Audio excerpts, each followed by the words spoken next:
What's going on, everybody? Crazy Dog back with another video, and I've got some Browns news to talk about, as today was waiver claim day. Now, for those wondering, no, the Browns did not claim anybody on waivers, but we did lose a couple players to waivers, as the Atlanta Falcons claimed one of our offensive linemen, Colby Gossett, and then probably the saddest one, the Detroit Lions claimed wide receiver Cadero Hodge. And I know a lot of Browns fans absolutely hated it when the Browns cut Cadero yesterday. But let's be honest here, guys. Did you really think the Browns were going to pay a wide receiver $2.1 million? No. Now, the Browns had hoped that Cadero Hodge would somehow, some way slip through waivers so then they can bring him back. But let's be real. There was no way he was slipping through waivers. Someone was going to snatch him up. And of course, it had to be the Detroit Lions, who we play this year. So, yeah, we'll be able to face off against Cadero Hodge this year. Now, in my honest opinion, the Lions have one of the least imposing receiving corps in the NFL. And if you ask me, I think Cadero Hodge will ball out in Detroit with Jared Goff. Oh, yeah, he's going to ball out. Didn't they play together in Los Angeles or with the Rams? I'm pretty sure they did, because that's where we claimed him from a couple years ago. Yeah, how about that? We claimed Cadero Hodge on waivers a couple years ago, and now he went back on waivers and got claimed by the Lions. So, I enjoyed watching Cadero Hodge and his fancy guitar celebration, but I mean, yeah, there was no way we were paying a wide receiver $2.1 million. Nah, that just goes to show you how amazing this receiving corps is. Because on past Browns teams, he would have been probably a wide receiver 2. And he was a wide receiver 6. That's insane, Oh, wow. Look how far we've come, We went from Terrell Pryor being our best receiver. Remember that guy? Whew-wee. What a time. Terrell Pryor and Corey Coleman to Odell Beckham and Jarvis Landry. Oh my God, that's insane, man. It's crazy to think how far we've come when it comes to our receiving corps. And then you look at the Lions receiving corps. They got Amon-Ra St. Brown, Quintez Cephas, Tyrell Williams, I'm pretty sure, and then Cadero Hodge. So yeah, like I said, Cadero Hodge is going to absolutely ball out in Detroit. I'll be shocked if he has a bad year. He's going to get the ball a lot. And the best thing about Cadero Hodge, for any Lions fans watching this that are wondering what should we expect, well, he's really good on special teams too. He's pretty useful. So have fun with him. And of course, we'll see him at some point this season too. That should be fun. Now, in addition to Gossett and Hodge, the Browns also lost Marvin Wilson, who signed with the Eagles practice squad, and then Sheldrick Redwine signed with the Jets active roster. Now, as far as I know, those are the only Browns players to sign elsewhere. But we'll see what other moves are made, because, as they always say, a NFL roster is never truly set. It's always fluid. And I know Andrew Berry's always looking to improve this roster. So it's going to be interesting to see what else they do. Now, with that being said, let's take a look at who we added to the Browns practice squad. Because for those who are unaware, last year the NFL expanded practice squads to 16 players.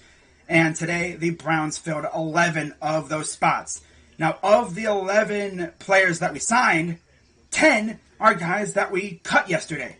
Now, there's the list. As you see, Jamarcus Bradley, Sheldon Day, Jordan Franks, Porter Gustin, a guy that, honestly, I didn't think would get through waivers, but he did.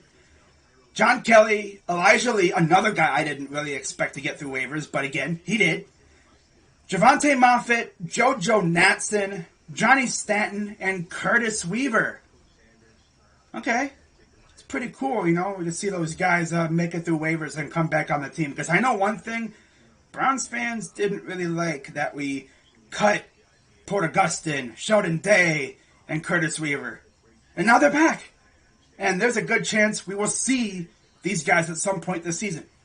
Now, you see that one new name on the list, Nick Mullins, and you're probably wondering, what happened to Kyle Lauletta?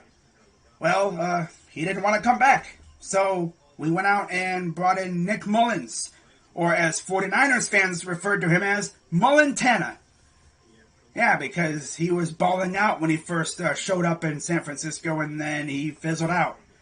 And then, of course, he was with the Eagles this preseason, and he absolutely sucked. So, hopefully we don't see him this year, but it's always good to have a security blanket on your practice squad. Now, for any of you who really can't do math, that leaves 5 spots open on our practice squad, and I expect one of those spots to be filled by a potential kicker, maybe Nick Folk, possibly. That's a name that I've heard around Browns Twitter. That'd be interesting.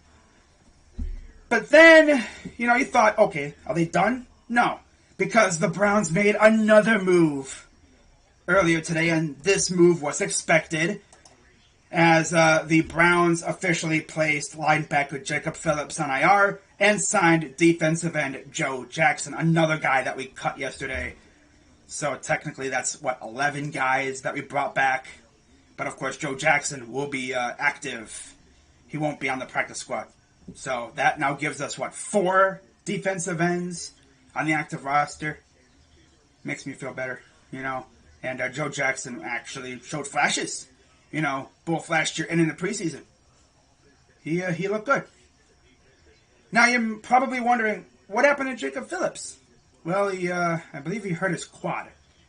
Now, with the new rules for injured reserve this year, he would miss a minimum of 3 weeks, but let's be real, he's not going to be back in no 3 weeks. He's probably going to miss the vast majority of this season. I'll be shocked if he's back before Christmas.